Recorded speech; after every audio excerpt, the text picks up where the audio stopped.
Bon, vous connaissez le premier chapitre de Bereshit. Je propose de le diviser en 3 parties. La première partie, c'est le premier verset. La deuxième partie, c'est le deuxième verset. Et la troisième partie, c'est depuis le verset Gimel jusqu'à la Lamed Aleph. Vous avez remarqué que ce sont des parties inégales. D'accord ?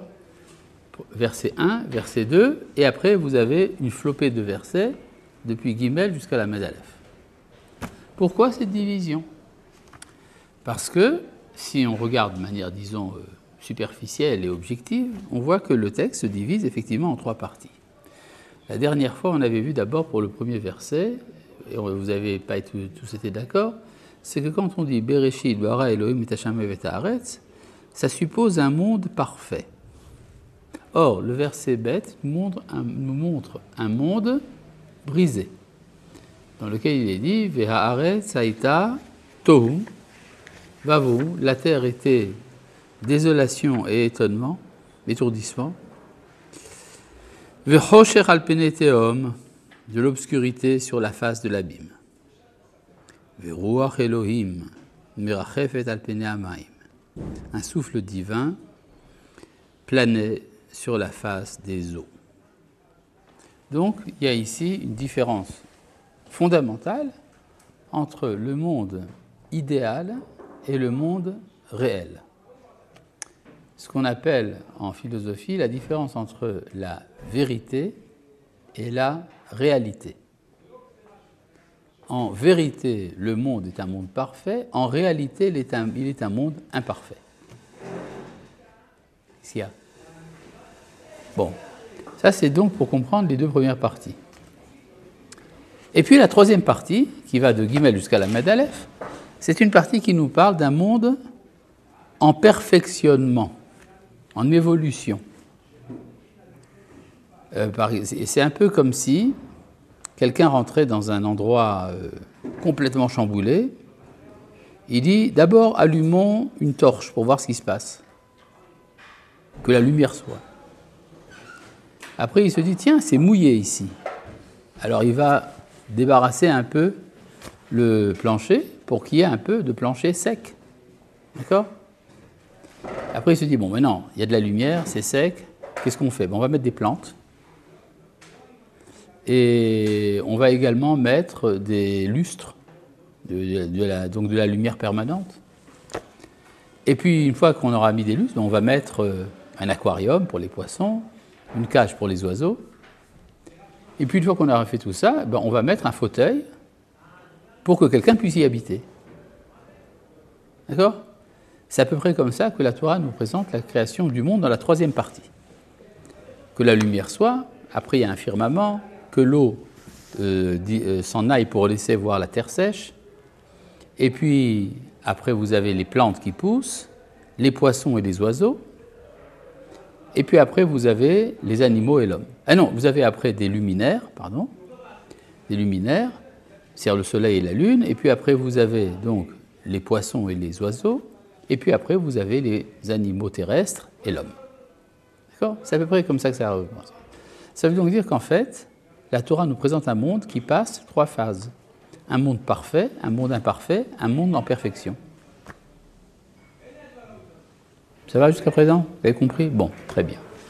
Maintenant, est-ce que vous avez certainement dans votre vie été sujet à des interrogations ? Je parle ici de ce qu'on fait à l'école, l'interro. Si la réponse est bonne, que fait le prof ? Hein ? Non, il fait un signe. Quel est le signe ? C'est ça, une sorte de petit V, n'est-ce pas ? Vous avez remarqué qu'il y avait une différence entre la partie gauche du V et la partie droite du V. La partie gauche est courte, la partie droite monte à l'infini. Mais au milieu, il y a une chute. C'est exactement ça, ce qui se passe dans la création du monde. Ça commence bien, après ça va mal, et après ça va très bien. D'accord ? D'où là, nous apprenons que les habitudes des profs d'école ont des origines métaphysiques. Maintenant, si j'essaye de comprendre un peu mieux ce que signifie le signe en question, si je résume ça comme étant un seul mouvement, c'est quoi ce mouvement? Hein? La teshuva, un retour. Ça revient à l'origine. C'est-à-dire, c'est pour ça que les Chachamim nous ont dit la teshuva a existé avant la création du monde. C'est-à-dire, tout se passe comme si le bon Dieu voulait quelque chose à l'extérieur de lui, mais qui revienne à lui. C'est le mouvement de la teshuva. Ça va jusqu'à présent? On avait étudié ça la dernière fois? Non. Oui, on avait fait ça la dernière fois. D'accord. Oui ou pas? Oui. La semaine dernière? Non. Ah, l'année dernière. Ah, l'année dernière, c'est autre chose. Bon. Donc je ne comprends pas. Si vous avez étudié ça l'année dernière, pourquoi vous venez à ce cours? Hein? Ah, au mois d'Elul, quand on avait parlé de la teshuva, effectivement. D'accord. D'accord. Et donc, la teshuva est placée dès le départ comme étant efficace, c'est-à-dire comme étant capable de réparation des errements. D'accord? C'est comme si, par exemple, quelqu'un qui a voulu se suicider, mais qui fait teshuva, il va voir le rabbin, il lui dit « Monsieur le rabbin, je me suis pendu ».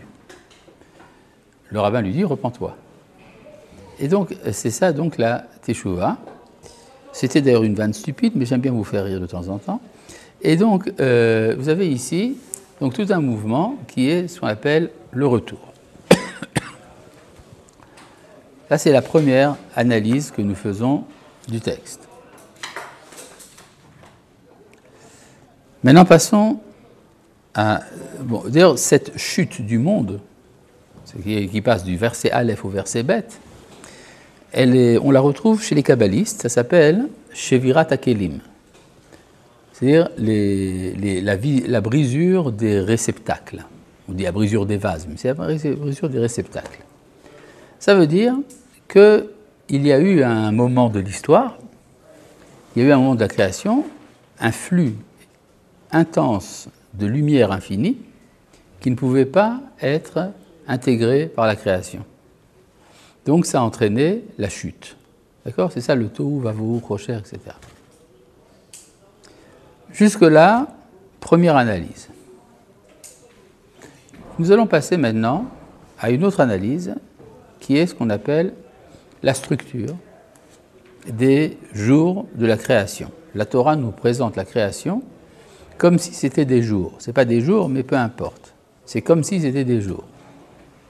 Ce n'est pas des jours, ce n'est pas dans le temps. Bon. Passons disons, au verset Gimel.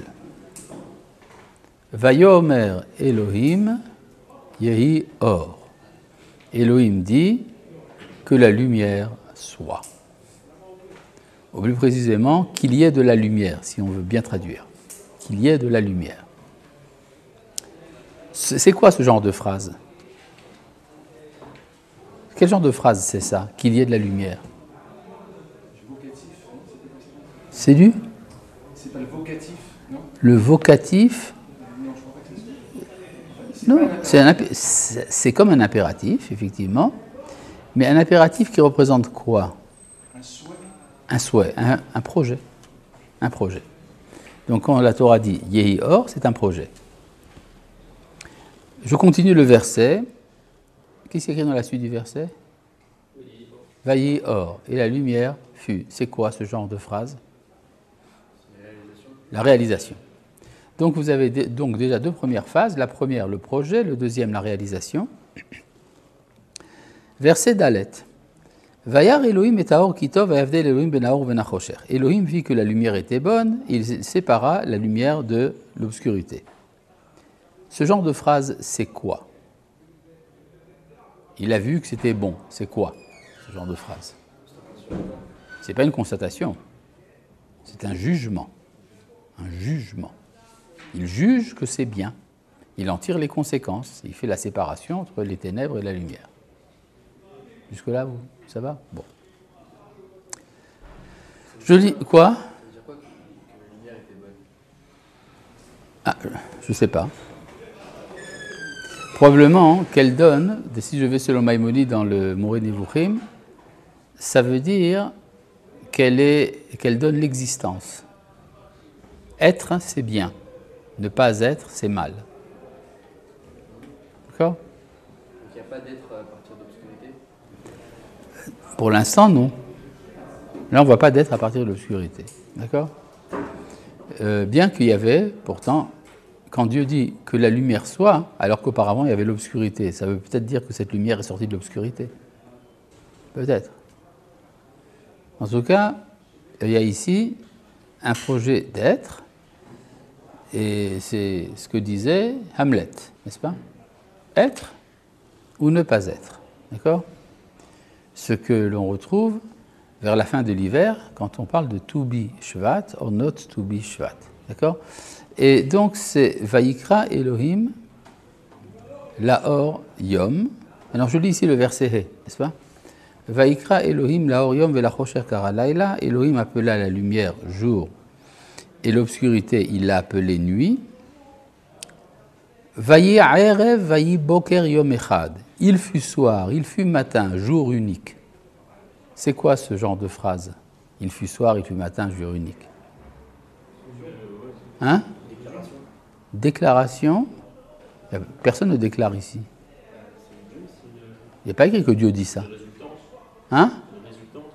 La résultante. Je peux proposer quelque chose ? Une récapitulation. D'accord ? Il fut soir, il fut matin. Tout ça, c'est un jour. Un jour unique, précisément. Donc, si j'ai raison, ça veut dire que chaque jour est composé de 4 éléments, grosso modo, qui sont le projet, la réalisation, le jugement et la récapitulation. Vous vous rappellerez de tout ça, n'est-ce pas ? Bon. Hein ? Bon. Là, je voudrais m'attacher au 4e élément, la récapitulation. À la fin du premier jour, la Torah nous dit « Vayi erev, vayi boker, yom echad ». Vous êtes d'accord ? Maintenant, si vous regardez au verset « Het », je sais que ça demande un certain effort, mais finalement, je fais plus d'efforts que vous puisque je donne le cours. D'accord ? Bon. Verset « Het ». Vayikra Elohim laraki hashamayim. Elohim appela le firmament ciel. Vayi erev, vayi boker, yom sheni. Il fut soir, il fut matin, jour 2e. Très bien. Donc nous avons pour l'instant quelque chose qui ressemble. Ce n'est pas exactement la même formule grammaticalement, mais c'est presque la même chose. Pour la récapitulation. Faites un saut rapide du côté du verset Yud Gimel. Qu'est-ce que vous allez découvrir ? Vayi erev, vayi boker, yom shelishi. Puis soir, puis matin, 3e jour. Pour l'instant, ça marche. Passons au verset Yud Tet. Qu'est-ce que vous allez découvrir ? Yud Tet. Vayi erev, vayi boker, yom revi. Il fut soir, il fut matin, 4e jour. Ça veut dire qu'il y a un cycle et qu'on change de jour, c'est qu'on passe par le matin et le soir. Probablement. Verset Kaf Gimel. Vayi erev, vayi boker, yom chamishi. C'est vraiment banal. Bon, passons au verset Lamed Aleph. Vayar Elohim et kol asher asa vineto meod. Elohim a vu tout ce qu'il avait fait et c'était très bien. Vayi erev, vayi boker, yom ha-shishi. Il y a une petite différence. Il fut soir et fut matin, jour le 6e. Les Chachamim ont discuté de ça dans la Gemara. Pourquoi est-ce qu'il y a un he en plus ? Et puis continuons. Vayichulu hashamayim, je passe ici au 2e chapitre. Vayichulu hashamayim ve'haaretz vechol tsevaam. C'est alors que s'achevèrent le ciel et la terre et toutes leurs armées. Vayichal Elohim bayom hashem melachto asher asa. Elohim acheva lors du 7e jour l'ouvrage qu'il avait fait. Vayishbot bayom hashevi'i, il cessa lors du 7e jour. Mikol melachto asher asa, tout l'ouvrage qu'il avait fait. Vayivarech Elohim et yom hashevi'i, et Elohim bénit le 7e jour.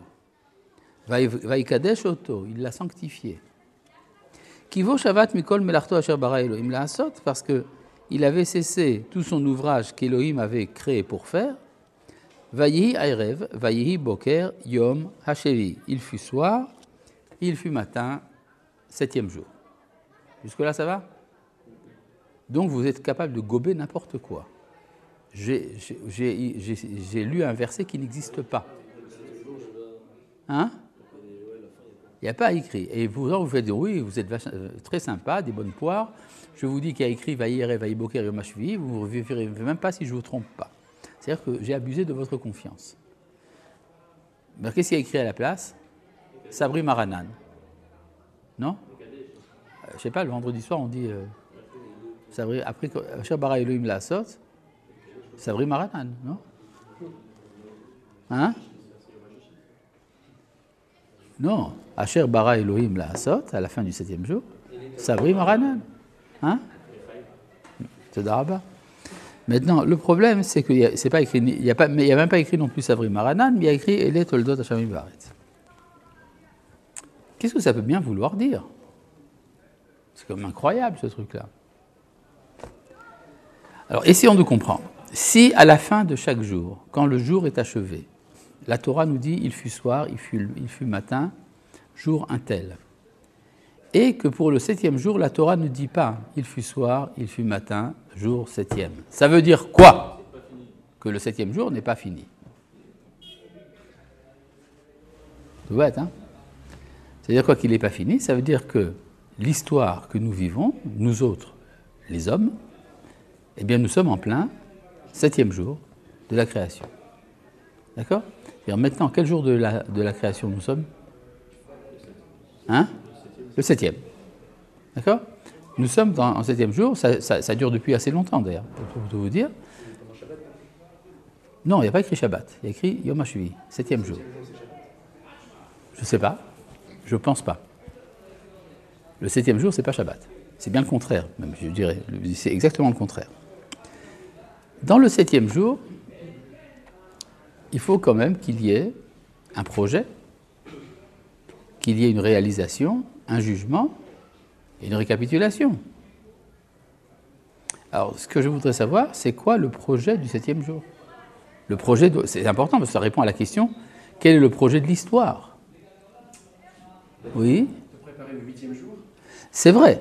Une fois qu'on aura fini le 7e jour, on préparera le 8e, on rentrera dans le 8e. Donc, aujourd'hui, en français, aujourd'hui. Oui.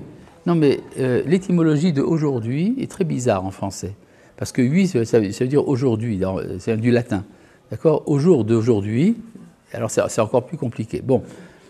C'était une blague, parce qu'il n'y a pas de thé. Ah, il n'y a pas de thé. C'est vrai, c'est vrai.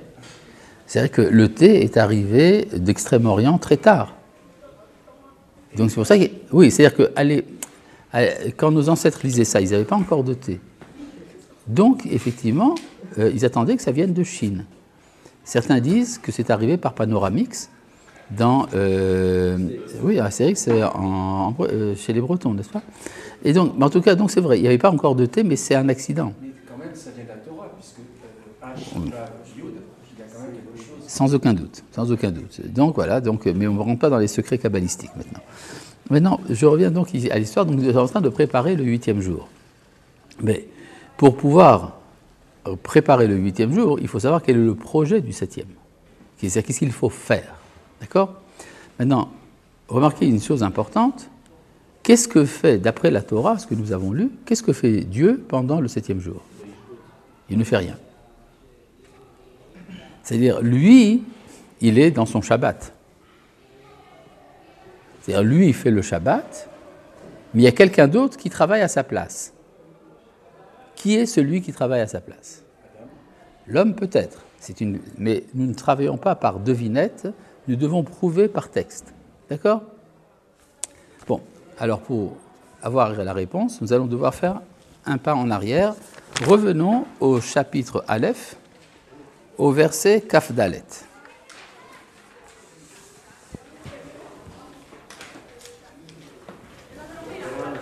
Qu'est-ce qu'il y a? Bon. Chapitre Aleph, au verset Kaf Dalet. Vayomer Elohim, Totse haaretz, que la terre fasse sortir. C'est quel genre de phrase ça dans les 4 catégories?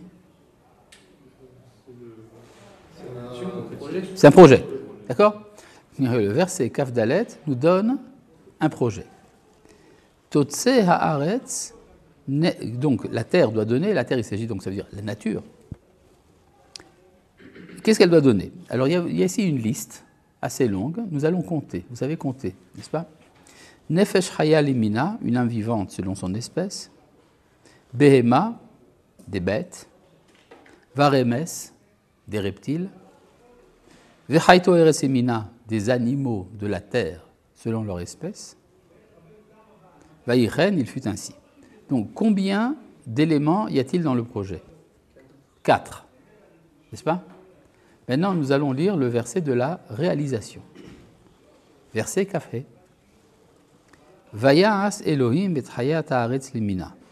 Elohim fit les animaux des champs, les animaux de la terre selon leur espèce, Veta Behema Limina et les bêtes selon leur espèce, Vet Kol Remes Adama Limineu et tous les reptiles de la terre selon leur espèce. Vayar Elohim Kitov et Elohim a vu que c'était bien. Donc, il y a eu 3. Vous savez, vous avez fait des maths sup, donc vous savez qu'entre 4 et 3, ça fait 1. 4 moins 3 égale 1. C'est-à-dire, il y a un élément qui manque. Qu'est-ce qui n'a pas été suscité par la terre? Le Nefesh Chaya. D'accord? Donc, il y a, dans le projet, disons, de la vie biologique, il y a 4 éléments. Dans la réalisation, il y en a un qui manque. Celui qui manque s'appelle Nefesh Chaya. Une âme vivante. C'est quoi cet animal qui n'a pas été produit? Alors, à nouveau, c'est des devinettes. Je propose... Hein? Une âme vivante, pour moi, c'est l'homme. Pour toi, c'est l'homme. Mais il faut le prouver. Est-ce que la Torah pense comme ça aussi? Pour savoir ce que dit la Torah, il faut lire la Torah.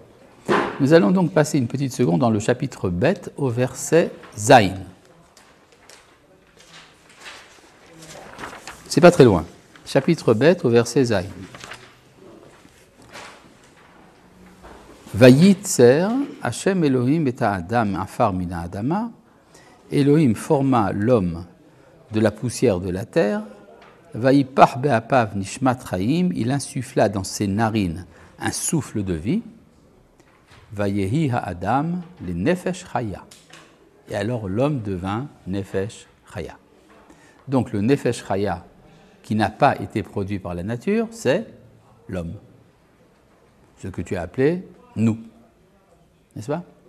Maintenant, c'est si simple que ça. Pourquoi est-ce que la Torah nous a compliqué l'existence? Pourquoi elle n'a pas dit tout simplement, au lieu du mot nefesh chaya qui demande de découvrir ce que ça veut dire, pourquoi n'a-t-elle pas dit tout simplement Adam?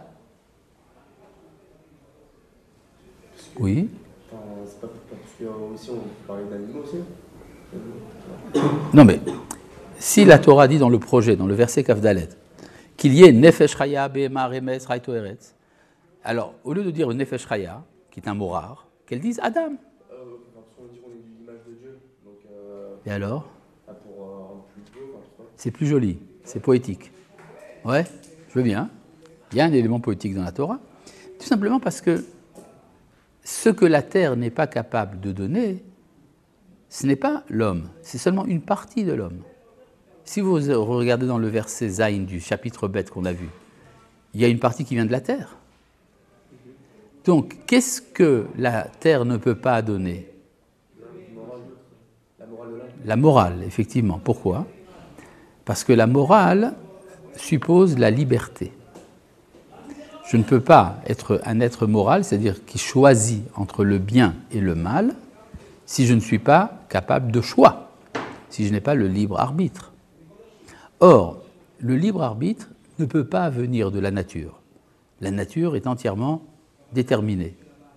C'est-à-dire, la partie animale qui est en moi, pour vivre, a besoin de pommes de terre frites. Et ça se trouve dans la nature. C'est-à-dire, vous allez à l'épicerie et vous achetez des chips. Tandis que de la liberté, ça ne s'achète pas dans le supermarché. Alors, d'où vient la liberté de l'homme? Elle vient de ce que la Torah appelle un souffle de vie, que nous appelons la neshama, si vous voulez. D'accord? C'est-à-dire, il y a un élément dans l'homme qui, lui, ne peut pas venir de la terre. Mais la partie animale de l'homme peut venir de la Terre.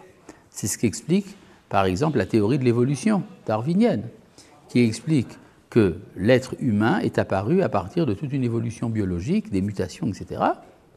Ça a donné l'homme capable de faire des ordinateurs. Mais ça n'a pas créé l'homme en tant qu'identité morale. C'est-à-dire qu'il y a dans l'homme une sorte de mélange assez compliqué entre quelque chose qui vient d'en haut et quelque chose qui vient d'en bas. D'accord ? Il y a un très beau midrash qui dit que quand Dieu a créé le premier jour, alors il y avait le ciel et la terre, le ciel venait d'en haut, la terre venait d'en bas. Et le deuxième jour, il a créé le firmament à partir du haut. Le troisième jour, les plantes à partir du bas. Le quatrième jour, les luminaires à partir du haut. Le cinquième jour, les poissons et les oiseaux à partir du bas. Pour l'instant, c'est ex aequo entre haut et bas. Arrive le sixième jour, il veut créer l'homme. Il dit, si je le crée à partir du haut, le bas sera jaloux. Si je le crée à partir du bas, le haut sera jaloux. Qu'a-t-il fait ? Il a créé son corps à partir du bas et son âme à partir du haut. Et comme ça, il y a la paix dans le monde. Et depuis, il y a la guerre dans l'homme. C'est-à-dire, étant donné que je suis formé de deux éléments, alors il y a une rivalité au sein de mon être pour savoir comment je me définis. Est-ce que je suis un animal sophistiqué ou est-ce que je suis une âme devenue personne ? C'est très compliqué, ça. C'est-à-dire, est-ce que je suis, on va dire tout simplement, est-ce que je suis quelque chose ou est-ce que je suis quelqu'un ? C'est ça tout le problème, et d'où les tensions terribles qu'il y a dans la condition humaine. D'accord ? Mais enfin, c'est ce que nous décrit ici la Torah. Donc, si je reviens ici au chapitre Aleph, au verset Kafé, la Torah nous raconte que le projet n'a pas réussi. D'accord ? C'est-à-dire le projet Nefesh Chaya, dans la réalité, pas de Nefesh Chaya, ça c'est dans la réalisation. Quel est le jugement ? Regardez dans le verset Kafé. Quel est le jugement ? Regardez dans le verset Kafé. Vayar Elohim Kitov. Je parle ici du chapitre Aleph au verset Kafé. Est-ce que c'est si difficile que ça à trouver ? Non. Alors, qu'est-ce qu'il y a écrit ? Vayar Elohim Kitov. Et Dieu a vu que c'était bien. C'est-à-dire, c'est imparfait, mais c'est bien quand même. D'accord ? Hein ? Ça veut dire quoi ? Ça veut dire que, bon, c'est pas mal, on va faire avec. D'accord ? C'est-à-dire que l'homme est imparfait. Mais il l'a laissé. Il a laissé. Mais attention, c'est pas fini. Qu'est-ce qui se passe une fois qu'on voit que la nature n'a pas réussi à susciter l'homme ? Verset Kaf-Vav. Qu'est-ce qu'il y a dans Kaf-Vav ? Vayomer Elohim na'aseh Adam. Alors Elohim a dit, si c'est comme ça, moi je vais faire l'homme. Faisons l'homme. C'est-à-dire, c'est le constat d'échec. Étant donné que la nature est incapable de faire toute seule l'homme, alors Dieu dit, nous allons faire. C'est quoi nous ?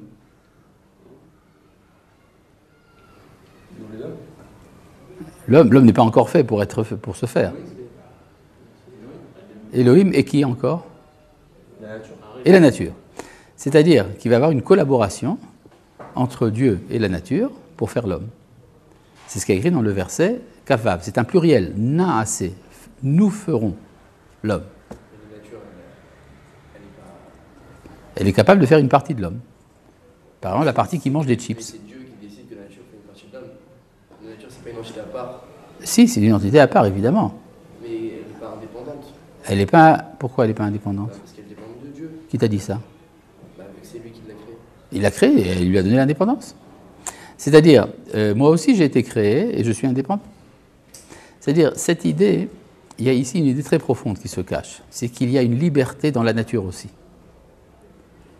Que cette liberté aujourd'hui n'est pas évidente, mais au début de la création, ça existait. C'est-à-dire, par exemple, dans Rashi sur le 3e jour, regardez dans le Rashi sur le verset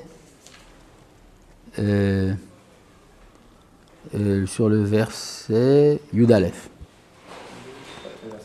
Yud Aleph. Vayomer Elohim taché haaretz deshe esem azrea zera. Elohim dit que la terre donne de l'arborescence, de l'herbe qui donne des graines. Etz peri, un arbre fruit.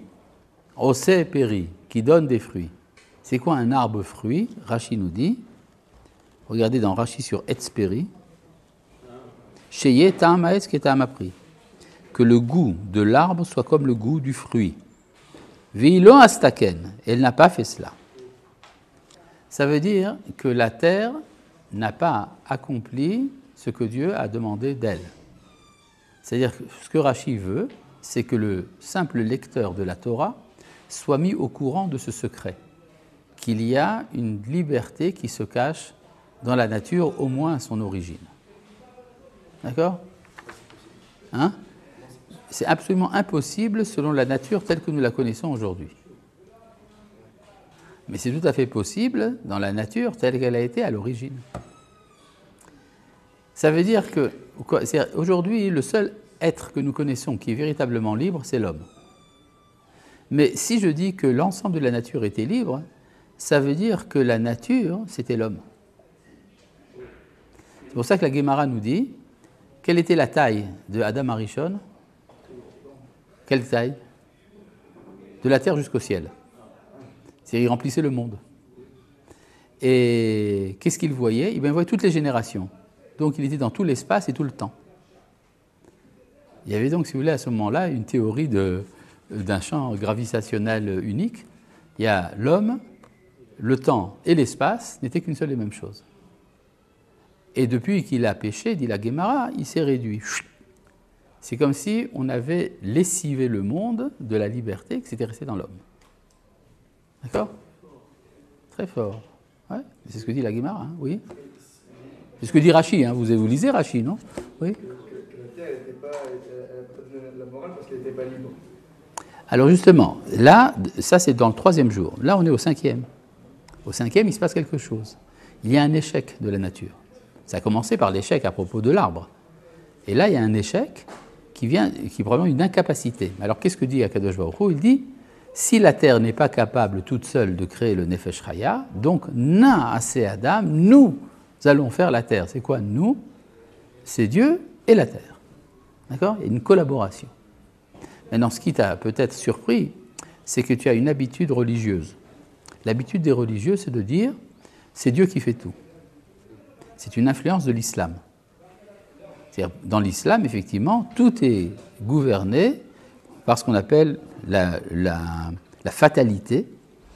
C'est Dieu qui a décidé à l'avance de tout ce qui se passe. L'homme n'est pas libre. Et souvent, chez les religieux, il y a cette idée-là. Qu'est-ce que nous sommes? Qu'est-ce que c'est que de nous? De toute façon, c'est Akadosh Baruch Hu qui fait tout. D'accord? Ce qui est une idée, effectivement, donc, d'ordre musulmane. Et c'est venu, tandis que dans le judaïsme, on affirme que l'homme est libre. D'accord? Il y a un élément, donc, de la création, l'homme, qui ne dépend pas de la nature. Et ni qui ne dépend pas non plus de Dieu. C'est clair? Hein? L'homme ne dépend pas de Dieu. Exactement. Maintenant, tu as compris ce que dit le judaïsme. C'est-à-dire que l'homme est libre. Il choisit, lui, tout seul, entre le bien et le mal. Ce qui explique d'ailleurs pourquoi est-ce qu'il y a des hommes qui font le mal. Comment est-ce que Dieu les laisse faire? Parce qu'il a donné le libre arbitre. D'accord? Bon. Maintenant, je reviens ici au verset Kavvav. Vayomer Elohim naase Adam. Elohim dit, faisons l'homme. Quel est le verbe pour la création de l'homme? Naase. N'est-ce pas? Naase qui veut dire faire. D'accord? Hein? Maintenant, en hébreu biblique, quand on dit la'asot, ça veut dire faire parfaitement. C'est par exemple, à propos de la femme captive, la Torah dit ve'aseta et tzipornea. Elle fera ses ongles. C'est-à-dire quoi? Elle va faire ses ongles. La Guémara nous dit, elle les arrange comme il faut. Elle fait un traitement pour les ongles. Donc, la'asot, le verbe la'asot, asa, veut dire faire quelque chose parfait. Ça, c'est dans le projet de l'homme.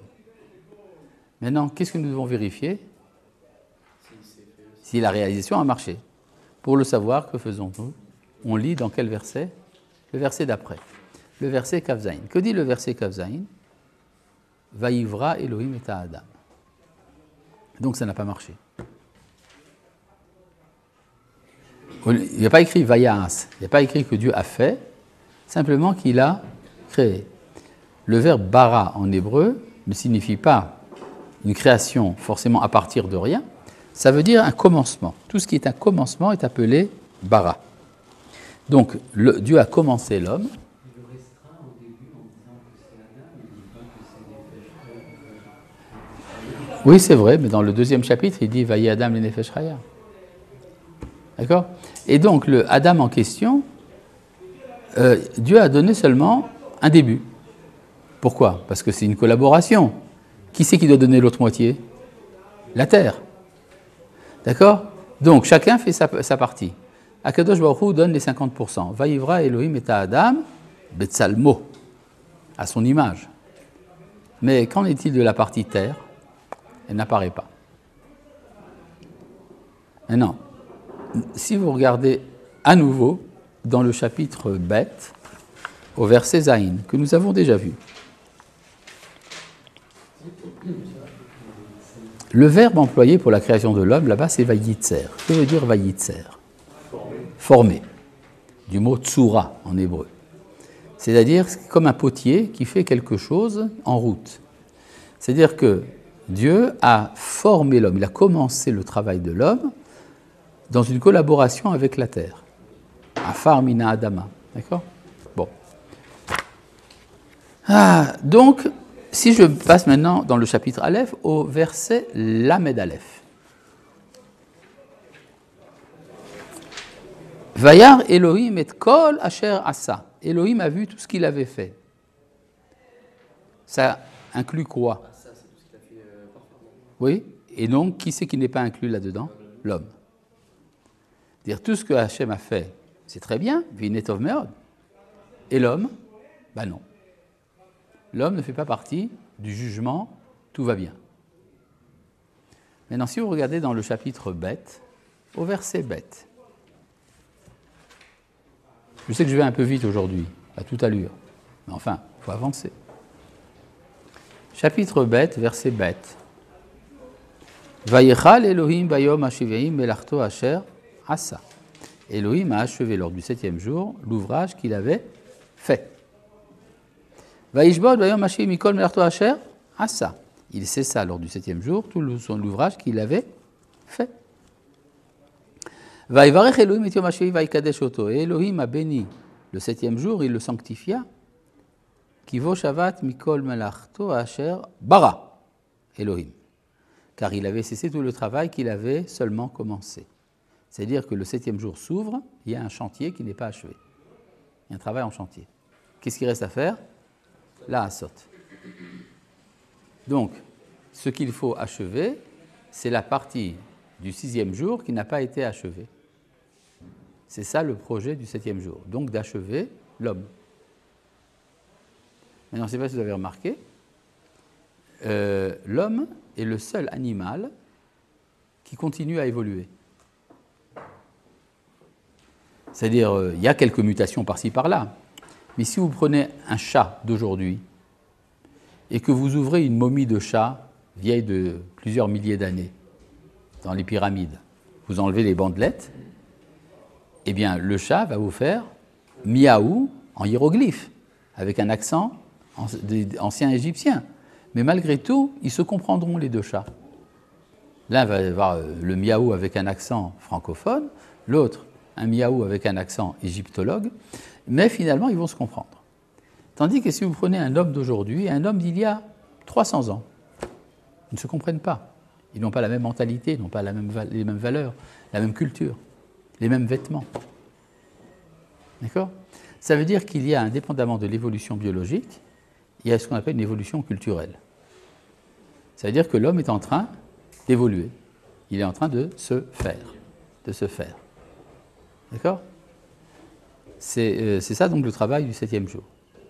En quoi ça consiste exactement? On n'y est pas encore. Mais oui. Non, j'ai plein de choses à dire encore. Non, c'est une question pour le chapitre, le Pasuk Kavzaï, Oui. Perikalef, Oui. et Kavav.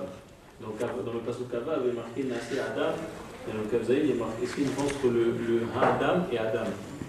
Ou c'est probablement effectivement pas la même chose. Il y a deux manières de lire ça. Il y en a qui disent que Adam, c'est le degré inférieur et Ha-Adam, le degré supérieur. Et il y a des commentateurs qui disent exactement le contraire. En tout cas, ça veut dire qu'il y a une différence, d'accord, entre Adam et Ha-Adam. Oui, alors donc j'en étais à l'évolution de l'homme.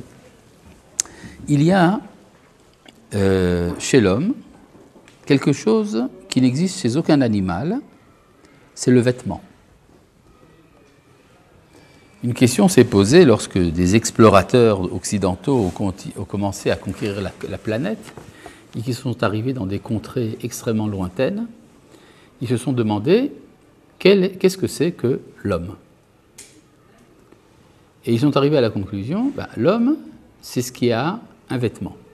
Ça peut être une plume sur la tête, mais il en fait plus que ce que la nature lui a donné. Et pourquoi tout ça? Parce que l'homme a une déficience. Il lui manque quelque chose que la nature ne lui donne pas. Par exemple, les chats n'ont pas besoin de vêtements, ni même les caniches, malgré toute la cruauté de certaines dames gentilles qui tricotent des vêtements pour les caniches. Mais la nature fait que les chiens se débrouillent très bien sans vêtements. L'homme a besoin de vêtements pour se protéger du froid, de la chaleur. Il a également des vêtements de grande ampleur. Il se construit des maisons. La maison aussi est une sorte de vêtement. C'est un surplus à la nature. Et ça vient... on peut dire que l'homme se sert de son intelligence pour faire ça. Mais d'un autre côté, c'est la preuve que l'homme est un être imparfait. Il a besoin de surplus. C'est-à-dire ce sentiment est encore plus fort que l'homme est en plein développement chez les femmes plus que chez les hommes. C'est-à-dire si une femme ouvre sa penderie remplie de vêtements, qu'est-ce qu'elle dit? Je n'ai rien à me mettre, n'est-ce pas? Et donc ça veut dire qu'il y a le sentiment que ce vêtement, c'est déjà dépassé. Il faut trouver autre chose. D'accord? Et d'ailleurs, ne croyez pas que c'est de la misogynie, c'est exactement ce que me répondent également les filles dans ces cours-là. D'accord? Et alors, donc, comment expliquer biologiquement le fait que l'homme a besoin d'un vêtement? Surtout que, selon les évolutionnistes, le singe, qui s'apparente à nos ancêtres, n'a pas de fourrure, a une fourrure, et l'homme n'a pas de fourrure. Nous naissons sans fourrure. Alors, selon les théories évolutionnistes, il y a une idée qui n'est pas très bien prouvée, mais qui marche quand même, qui est que les différentes phases de l'embryon reproduisent les différentes phases de l'évolution. Maintenant, oui? C'est-à-dire, ce qui se passe avec l'homme dans le ventre de sa maman, eh bien, il passe toutes les différentes phases. À un moment, il est un reptile. Après, il devient une sorte de singe, etc. Et puis après, il devient un homme. Et quel est le moment de la grossesse des singes, des guenons, où se forme la fourrure? Très peu de temps avant la naissance. C'est-à-dire pendant toute la grossesse de la guenon, le petit singe dans le ventre de sa mère n'a pas de fourrure, mais un peu avant le moment de naître, c'est là que ça commence à apparaître, et après il naît. Tandis que l'homme, évolutionniste, a investi énormément d'énergie dans la grandeur de son cerveau. Ce qui fait que toute cette énergie a été concentrée dans le cerveau, et donc il naît avant d'avoir eu le temps de se former une fourrure. Ce qui veut dire que l'homme est un singe handicapé, un singe débile. C'est-à-dire, c'est comme un singe très développé au niveau cérébral, mais il n'a pas eu le temps d'acquérir le minimum nécessaire pour vivre dans la nature. D'accord? C'est comme ça donc qu'est apparue la culture humaine, la civilisation humaine. Et donc, c'est exactement ce que dit la Torah, n'est-ce pas? Asher bara Elohim, mais il faut encore faire. Ça va jusqu'à présent? Parce qu'on va continuer, ça va devenir de plus en plus compliqué. Maintenant, il faut savoir, bon, l'activité de l'homme, à quoi elle doit l'amener? Il faut quand même qu'il y ait dans le 7e jour de la Torah le projet du 7e jour. Il est écrit en toutes lettres, dans le verset Gimel, chapitre Bet, au verset Gimel. Vaïvarer Elohim et Yom HaShevi'i. Elohim a béni le 7e jour, Vaïkadesh Oto. Il l'a sanctifié.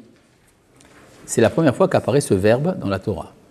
Sanctifié, Kadosh, Kadesh, Kiddush. Ça veut dire quoi, Kadosh? Disons que je ne sais pas encore ce que ça veut dire. D'accord? Je vais l'apprendre par la suite. Mais pour l'instant, je ne sais pas encore ce que ça veut dire Kadosh. Mais ça veut dire que dans le projet du 7e jour, il y a un élément qu'on appelle Kedusha. D'accord? Ça n'a rien à voir d'ailleurs avec justement l'animal qui lui a déjà fini son évolution, le chat. Donc la Kedusha, ça n'a rien à voir avec notre problème. On parle ici de la sainteté. Et si vous regardez dans le livre de Vaïkra, que vous n'avez pas, dans le livre de Vaïkra, au chapitre Yud-Tet, chapitre Yud-Tet, c'est-à-dire 19,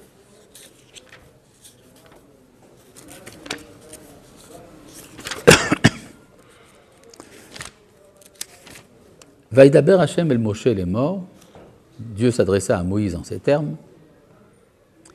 Daber el kol adad bnei Israël, parle à toute l'assemblée des enfants d'Israël. Ve'amarta elem, tu leur diras, Kedoshim tihiyu, vous serez saints. Alors, après il rajoute, Ki kadosh ani Hashem Elohim, parce que moi, l'Éternel, je suis saint. J'ai rien compris. Si j'ai un ami, et je lui dis, écoute, moi j'ai des yeux marrons, il faut, puisqu'on est amis, que tu aies des yeux marrons. Ça n'a rien à voir. Moi j'ai des yeux marrons, lui il peut avoir des yeux bleus. D'accord? C'est-à-dire, pourtant ici à Kadosh Baruch Hu, il dit, vous serez saints parce que je suis saint. Quoi, c'est pas pareil? C'est-à-dire qu'il cherche des copains. C'est-à-dire qu'il veut sortir de son isolement. Il est seul à être saint, et il dit, pour qu'on puisse se rencontrer, qu'on puisse jouer ensemble, il faut que vous soyez saints aussi. C'est-à-dire, ce que ça suppose, c'est que la Kedusha, c'est une situation dans laquelle il y a une relation directe entre la créature et le créateur. D'accord? Et donc, si c'est vrai ce que je dis là, alors viendra un jour où nous espérons que la Torah dira « Vayihiyu kedoshim » et ils furent saints. Vayar Elohim kitov, et Elohim a vu que c'était bien. Vayir vayi boker yom hashivi, il fut soir, il fut le matin, 7e jour, et alors commencera le 8e. D'accord? C'est-à-dire qu'il y a tout un projet, qui est le projet de la rencontre entre Dieu et l'homme, qui est le contenu de l'histoire humaine, le 7e jour. Le jour où ça sera marché, on pourra rentrer dans le 8e. Il y a en Europe un pays où on a développé une utopie il y a à peu près 250 ans. On appelait ça la révolution française et universelle. Vous vous rappelez de ça? Oui. Et alors, il y a eu cette idée qu'on arrivait donc à un monde parfait, un monde idéal, libéré des tyrans, etc. On était libéré de la tête aussi. Et alors, il y a eu une réaction anti-religieuse contre l'Église. On a fermé les églises, etc. Mais un des chefs du comité de salut public, Robespierre, a dit non, ça ne marche pas comme ça. Une société ne peut pas vivre sans Dieu. Donc, il a institué ce qu'on appelle, par décret de l'Assemblée nationale, le culte de l'être suprême. Vous ne pouvez pas dire Dieu, ça faisait trop chrétien. Mais alors il dit le culte de l'être suprême. Oui. Mais quand il disait ça, c'était plus dans l'idée que Karl Marx aussi disait, la religion est le crime du peuple. Donc, non, Marx n'était pas encore né à ce moment-là.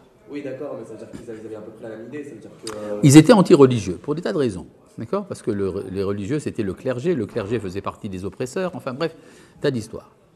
Et donc, mais ils disaient, il faut quand même qu'il y ait un culte, et donc ils ont appelé ça le culte de l'être suprême, et ils ont rajouté deux choses importantes. D'une part, ils ont dit, c'est les attributs de l'être suprême, c'est-à-dire que Dieu avait le droit d'exister maintenant, puisque l'Assemblée nationale a décidé qu'il existait, enfin par décret de la Convention, c'est très bien, donc il a cessé d'être hors la loi. Et ils ont dit la chose suivante, les attributs de l'être suprême sont la vérité, la vertu et la justice. La vertu et la vérité. Et son sanctuaire, c'est le monde. Ils se sont crus dans le 8e jour. C'est la raison pour laquelle, d'ailleurs, ils ont aboli la semaine. C'est-à-dire le calendrier révolutionnaire a institué la décade. C'est-à-dire chaque mois a été fait de 30 jours, divisé en 3 fois 10 jours. C'était un nouveau calendrier. C'est-à-dire ce sentiment dont parle la Torah, qu'on peut arriver au 8e jour. Alors, ils se sont complètement fourrés le doigt dans l'œil jusqu'au coude. Ça a été catastrophique, mais en fait, il y avait quand même une sorte de messianisme derrière tout ça. C'est pour ça que le personnage de Napoléon représente d'une certaine manière le messianisme français. C'est-à-dire, les fous dans les asiles psychiatriques en France se prennent pour Napoléon, et en Israël, ils se prennent pour le Mashiach. D'accord? C'est à peu près la même chose. Bon, et donc... Et en Corse, il s'est fait... Et quoi en Corse? Oui? Je sais pas. Oui, en Corse, oui, en Corse. Maintenant, c'est très joli tout ce que je vous dis, mais j'ai un petit problème. C'est que il y a un verset dans la Torah qui dit tout le contraire de ce que je vous ai dit. C'est dans le livre de Vaïkra à nouveau, au chapitre Tête. Qu'est-ce qu'il y a écrit au chapitre Tête, au verset Aleph? Vayehi bayom hashemini. Et ce fut le 8e jour. Karamoshe, etc. C'est à bar mitzvah? D'accord. Mais donc, Vayehi bayom hashemini. Donc, si je prends au sérieux ce que dit la Torah, le 8e jour a commencé. Mais, la Torah ne dit pas que le 7e jour est fini. Problème. C'était quoi ce 8e jour? C'était le jour de l'inauguration du Mishkan, n'est-ce pas? Le sanctuaire, le premier tabernacle. C'est-à-dire la première fois qu'il y a eu un lieu de rencontre entre Dieu et l'homme, c'était donc le 8e jour. Le 8e jour, dans quel territoire? Dans le terrain du Mishkan. On appelle Mikdash. Mikdash, c'est le lieu de la sainteté. C'est-à-dire que si vous voulez savoir de quoi a l'air le 8e jour, ben vous rentrez dans le Beth Amikdash. Là-bas, c'est le 8e jour. Vous sortez du Beth Amikdash, vous revenez au 7e. On pourrait donc dire que le Beth Amikdash, c'est un lieu extraterritorial. C'est l'ambassade, si vous voulez, du 8e jour dans notre jour. C'est un avant-goût. Ce qui vous explique. Donc ça veut dire que le Beth Amikdash, c'est un corps étranger dans notre monde. Qu'est-ce qui se passe avec un corps étranger? Il est rejeté. Ce qui nous explique pourquoi de temps en temps le Beth Amikdash est détruit. Il est détruit parce que le monde n'est pas encore adapté à cette présence du 8e jour. Shalom.